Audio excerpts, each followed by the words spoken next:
बिस्मिल्लाहिर्रहमानिर्रहीम। शरीक हयात इज़ा कलम बिनते असलम। किस्त नंबर 6।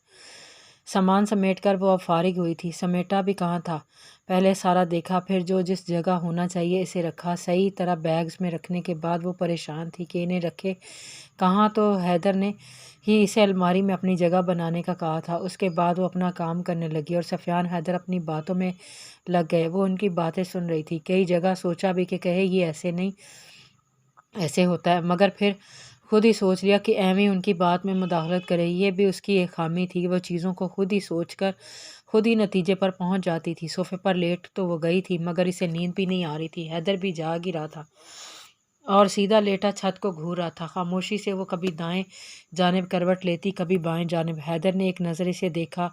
अगर आप यहाँ कंफर्टेबल नहीं हैं तो आप गेस्ट रूम में जाकर सो सकती हैं। उसकी आवाज़ पर वो यकदम उठ बैठी। इसे पता ही नहीं था कि वो जाग रहा है। नहीं नहीं, मैं ठीक हूँ। साबत में सर हिलाकर वो दोबारा छत को घूरने लगा। इसे शिद्दत से करवट बदलने की तलब हो रही थी, मगर वो कर नहीं पा रहा था। उल्टा और बादशाह को देख कर इसे और उलझन हो रही थी।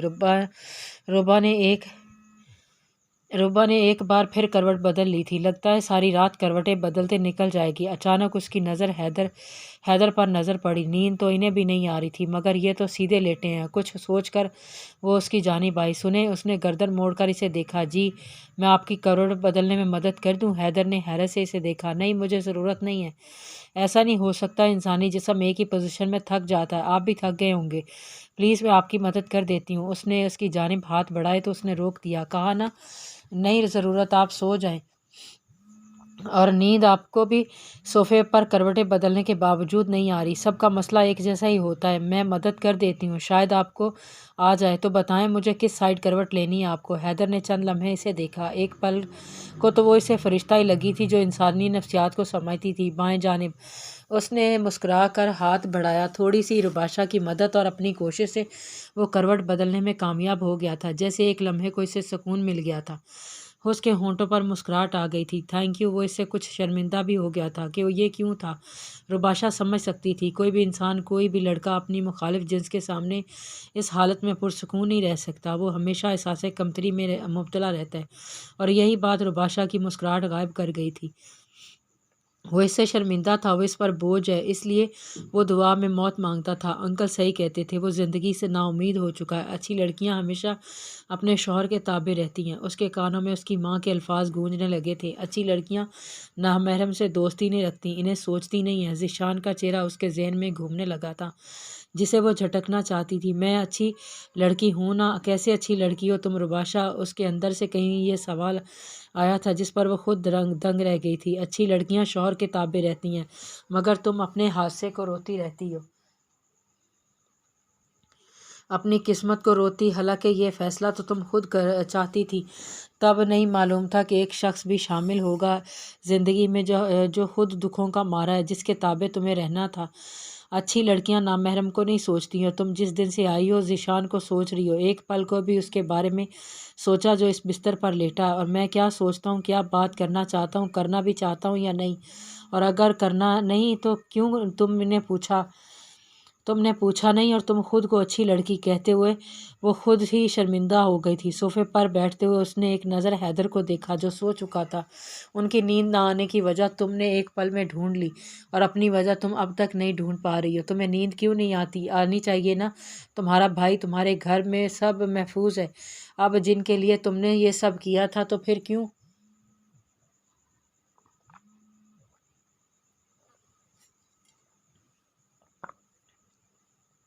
ये सब किया था, तो फिर क्यों ये बेचैनी है? शायद इसलिए कि तुम दो बेड़ियों में सवार हो। तुम अपने माजी और हाल में उलझ कर रह गई हो। तुम्हें समझ नहीं आ रहा कि कहाँ जाऊँ। माजी के लिए रवां या हाल का मातम करूँ? रोऊं या हाल का मातम करूं? किसी एक कश्ती में सवार नहीं हो, और अगर ऐसा रहा तो डूब जाओगी। तुम्हें फैसला करना होगा। तो हैदर या ज़िशान, किसी एक को तो अपनाना पड़ेगा ना। बता दो हैदर को कि तुम किसी और को पसंद करती हो, मगर फिर भी हैदर अकेला हो जाएगा। सकीना इसे कभी समझ नहीं पाएगी, उसकी बेचैनी की वजह नहीं ढूंढ पाएगी।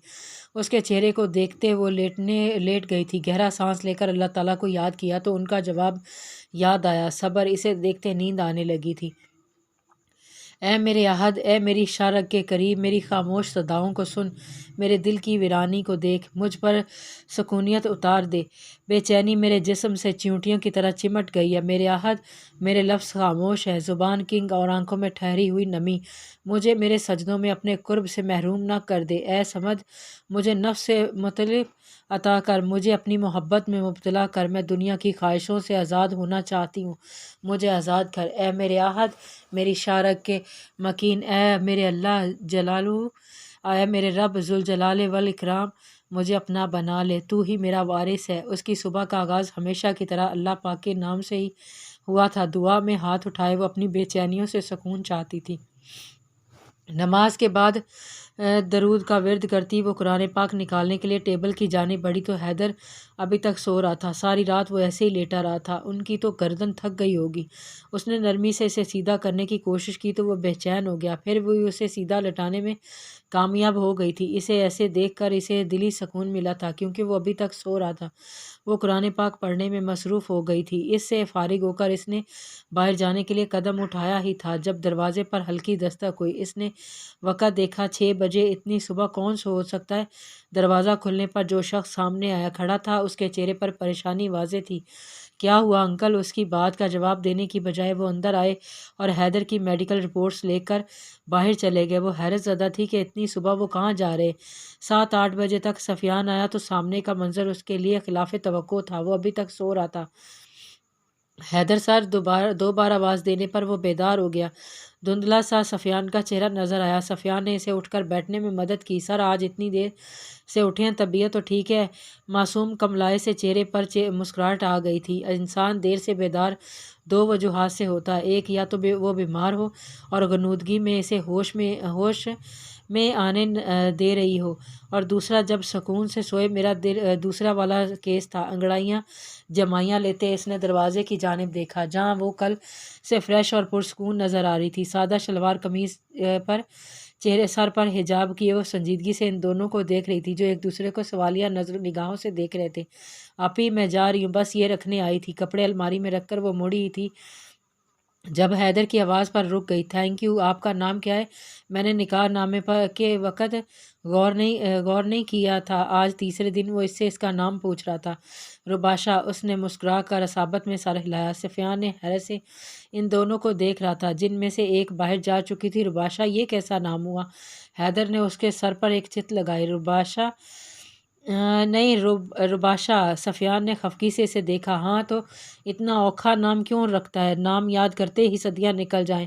اس کی بات پر وہ ہنس دیا تھا۔ 3 دن سے وہ اس گھر میں تھی اور سب اس کے ساتھ ایسے ہی تھے جیسے وہ تو ہے ہی نہیں۔ مکمل نظر انداز ہونا اسے تکلیف دے رہا تھا۔ حیدر کچھ کہتا نہیں تھا۔ سکینہ اور چاچی تو نظر اٹھا کر دیکھنا بھی پسند نہیں کرتی تھی، مگر آج گھر میں معمول سے زیادہ تیاریاں ہو رہی تھی۔ چچا، بات سنیں، عاشر انکل کہاں گئے ہیں؟ وہ کراچی گئے ہیں، دوپہر تک آ جائیں گے۔ ان کے ساتھ چند ڈاکٹرز کی ٹیم بھی آئے گی۔ اس بات پر اسے حیرت ہوئی تھی۔ آج انہیں اتنی صبح عجلت میں دیکھا تھا۔ کچھ سوچ کر وہ باہر صحن میں آ گئی تھی، جہاں پڑے گملوں کی مٹی خشک ہو کر بنجر زمین کا منظر لگ رہی تھی۔ ان میں سے پڑی دراڑیں، ان کا خلا تیز لو کو جڑن تک رسائی دیے رہا تھا، جو اسے کمزور کر رہی تھی۔ دیواروں پر چڑھی بیلیں بھی سوکھ کر زرد ہو گئی تھیں۔ صحن میں بھی گرد سے اٹا پڑا تھا۔ جگہ جگہ خشک پتے پیروں کے نیچے شور مچا رہے تھے۔ گرم ہوا اسے چھو کر گزر رہی تھی، مگر افسوس کہ اس ہوا پر جھومنے کے لیے کوئی پھول پتی نہیں تھی۔ اس کی حالت بتا رہی تھی کہ اس پر کبھی کسی نے توجہ نہیں دی۔ یہ حویلی کے پیچھے کا صحن تھا، اور تو کچھ اسے کرنے نہیں دیا جا رہا تھا، تو وہ یہاں ہی شروع ہو گئی۔ دوپٹہ کمر کے گرد باندھتی، بالوں کا جوڑا بناتی، صفائی شروع کر دی تھی۔ خشک پتوں کو اکٹھا کیا، پھر گملوں کی جگہ تبدیل کی، صحن دھویا، بیلیں اتاری، اور یہ سب کرتے حیدر اسے کھڑکی سے دیکھ رہا تھا۔ وہ کتنی سادہ تھی، کتنی ڈاؤن ٹو ارتھ، کتنی مددگار ہے۔ کل رات کے بعد اس کے لیے ایک رسپیکٹ آ گئی تھی دل میں، ورنہ سکینہ ہے بات تو اسے اس جن سے ہی الجھن ہونے لگی تھی۔ پودوں کو پانی دیتے اس کی اچانک نظر کھڑکی پر پڑی تو وہ اسے ہی دیکھ رہا تھا۔ شیشے کے پار ایک وہیل چیئر بیٹھا شخص۔ اچانک اسے کچھ یاد آیا۔ اس کو خواب وہیل چیئر کے پائیدان پر موجود، پیر گود میں رکھے خوبصورت ہاتھ اور حیدر کا چہرہ، بس وہی تو نظر نہیں آیا تھا جو اب شیشے کے پار نظر آ رہا تھا۔ وہ وہی تھا، جس کے پیروں میں ہتھکڑیاں پہنا کر اسے گرایا گیا تھا۔ اس کے ہاتھوں سے پائپ گر گیا تھا۔ اسے دیکھتی وہ اندر بھاگ گئی اور شیشے کے اس پار وہ حیران رہ گیا۔ انہیں کیا ہوا؟ پانی چلتا چھوڑ کر وہ اندر آ گئی تھی۔ اسے کچھ سمجھ نہیں آ رہا تھا یہ کیا ہوا۔ وہ اچانک ہی اتنی خوفزدہ ہو گئی تھی کہ کیا اس کی وجہ یہ تھی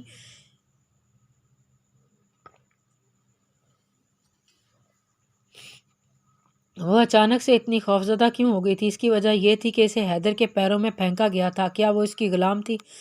وہ سر پکڑ کر بیٹھ گئی تھی کہ کیا ہے جو وہ سمجھ نہیں پا رہی۔ کیوں نکاح سے 2 راتیں پہلے حیدر اس کے خواب میں آیا تھا؟ کیوں اس کی یہ حالت اسے دکھائی گئی تھی؟ سر ہاتھوں میں گرائے وہ الجھی پڑی تھی۔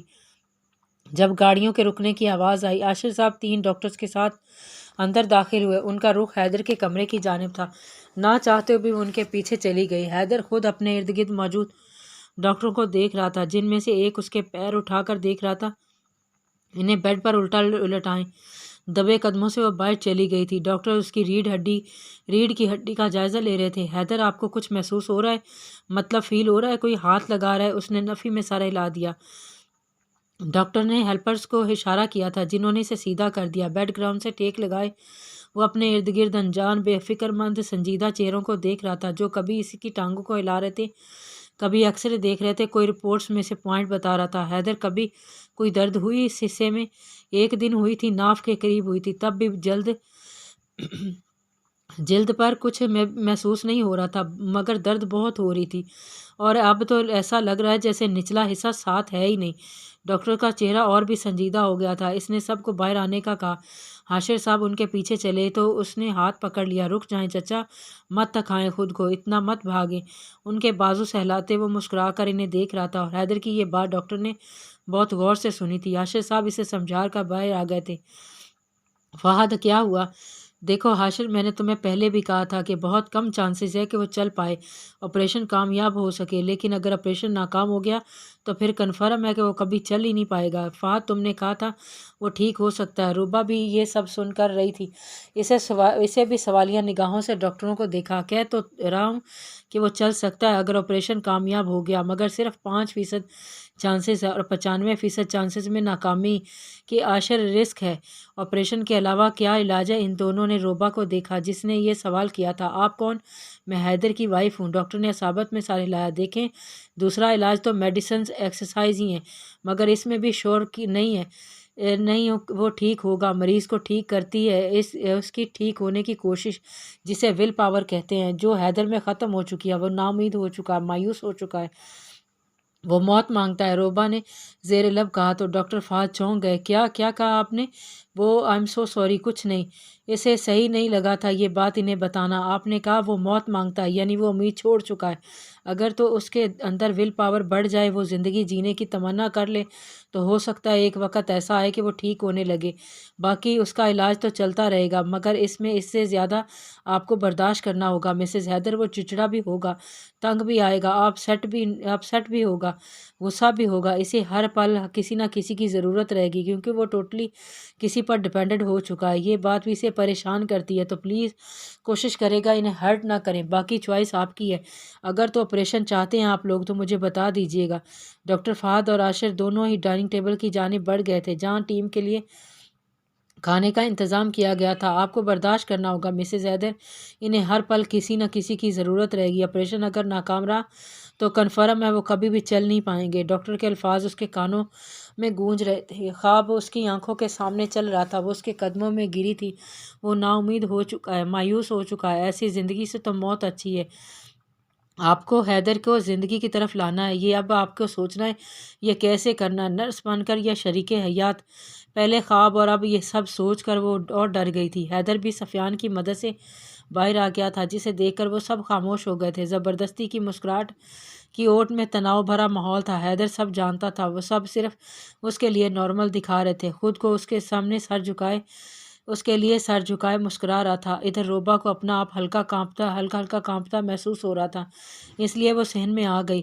انچاہی سوچوں نے اسے گھیر لیا تھا۔ عاشر انکل کیا امید لگا کر بیٹھے ہیں مجھ سے، اور کیوں بلا وجہ ہی مان لیا کہ یہ فیصلہ میرا بھی تھا؟ لیکن اس کا مطلب یہ تو نہیں کہ اس طرح مجھے کسی کے سامنے غلط نہیں، میں یہ نہیں کر پاؤں گی، کبھی نہیں۔ میں انکل کو کہہ دوں گی، مجھے معاف کر دیں، مجھ سے نہیں ہوگا۔ डॉक्टर्स की टीम चली गई, अपने पीछे एक उदासी छोड़कर। शाम हो गई थी। आशर साहब लॉन में बैठे थे, चश्मा हाथों में पकड़े वो गहरी सोच में मुब्तला थे। इन अंकल उन्होंने गर्दन मोड़ कर रोबा को देखा था। जी अंकल, मुझे आपसे कुछ कहना था। इन्हें कुछ हैरत हुई थी। अंकल, आप जो मुझसे चाहते हैं वो मैं नहीं कर पाऊंगी। वो कुछ कंफ्यूज हो गए थे। मैं क्या चाहता हूँ? आप चाहते हैं इस रिश्ते को अपना कर हैदर की सारी जिम्मेदारी उठा लूँ। अंकल, मैं नहीं कर पाऊंगी। वजह ये नहीं है मुझे इन्हें संभालना नहीं, वजह वो शर्मिंदगी है जो इन्हें होती है। अंकल, वो बहुत ज़्यादा मायूस है। मुझे नहीं समझ आ रही कैसे इन्हें दोबारा ज़िंदगी की तरफ राग़िब करूँगी। प्लीज़ अंकल, मुझसे नहीं होगा।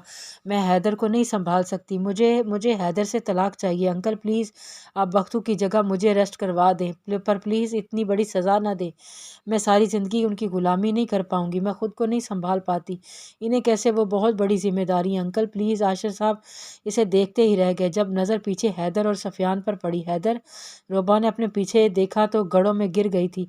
वो बेयकीनी से इसे देख रहा था। ज़ाहिर है वो उसकी तमाम बातें सुन चुका था। सफ़ियान तो खुद किंग खड़ा था। चलो सफ़ियान। हैदर को अपनी आवाज़ खाई से आती सुनाई दे रही थी। इतना मध्यम लहजा। सफ़ियान ने भी व्हील चेयर का रुख मोड़ लिया था। हैदर रुको, मेरी बात सुनो, आशिर साहब ने कहा। अफसोस से रोबा को देखा जो डर गई थी, फिर हैदर के पीछे चले गए। अंदर आने के बाद सफ़ियान को बाहर धकेल कर हैदर ने खुद को कमरे में बंद कर लिया था। उसकी आंखों के सामने कल रात के मंजर चल रहे थे। इतनी अच्छी बनकर क्यों दिखा रही थी? मेरा मजाक बनाने के लिए। कितना बेबस था वो। चीख चलाकर तोड़फोड़ करके रो भी नहीं सकता था। हैदर, मैं तुमसे निकाह नहीं कर सकती। हैदर, मैं तुमसे बहुत प्यार करती हूँ। मैं मर जाऊंगी। सकीना के अल्फाज भी इसे सताने आ गए थे, मगर सकीना से ज़्यादा इसे रोबा की याद आ रही थी, जिसने इसे इस हालत में उसके साथ अच्छा बर्ताव किया था। सकीना की वजह से बनी बदगुमानी रोबा के रवैये से दूर हो रही थी, मगर रोबा ने तो उसका यकीन ही तोड़ दिया। अंकल, मैं नहीं कर पाऊंगी। सारी ज़िंदगी उनकी ग़ुलामी। ग़ुलामी कौन सी? ग़ुलामी मैंने कहा था इसे खुद मदद करनी आई थी। मजाक बना दिया मेरा। पहले हैदर, ये हैदर, वो आज हैदर अपाहज हो गया तो किसी को हैदर नहीं चाहिए। सब मतलबी हैं, सब, और ख़ास तौर पर औरत ज़ात। वो दर्द इतना था कि गले से आवाज़ भी नहीं निकल रही थी। वो सुन सकता था। दरवाज़ा पीटता जा रहा था। हैदर, दरवाज़ा खोलो प्लीज़। हैदर। हाशिर साहब, सफ़ियान सब थे। सकीना रोबा भी वहीं खड़ी थी। सकीना रोबा का बाजू दबोच कर एक साइड पर ले आई थी। क्या कहा है हैदर से तुमने? रोबा ने नागवारी से इसे देखा और उसका हाथ अपने बाजू से हटा दिया। मैंने इन्हें जो कुछ नहीं कहा आपसे। ये मतलब ये हम दोनों का आपसी मामला है, आप दूर रहें। सकीना तो हैरत से मुंह खुला रह गया था और वो दोबारा कमरे में जानिब चली गई थी, जिसका दरवाज़ा अब भी बंद था। हैदर प्लीज़ दरवाज़ा खोलो। हैदर सर, मगर अंदर से कोई जवाब नहीं आ रहा था। अब तो इन्हें अनजाना खौफ से इनके घेरा था। कुछ सोचते हुए सफ़ियान ने दरवाजे को धक्का मारने लगा और आखिर दरवाज़ा खुल गया, मगर सदशुक्र ऐसा कुछ नहीं था। वो खामोश सा आईने के सामने था। हैदर, जो सांस से निकली है वो धुन सब ने सुनी है, जो तार पे गुजरी है वो किस दिल को पता है।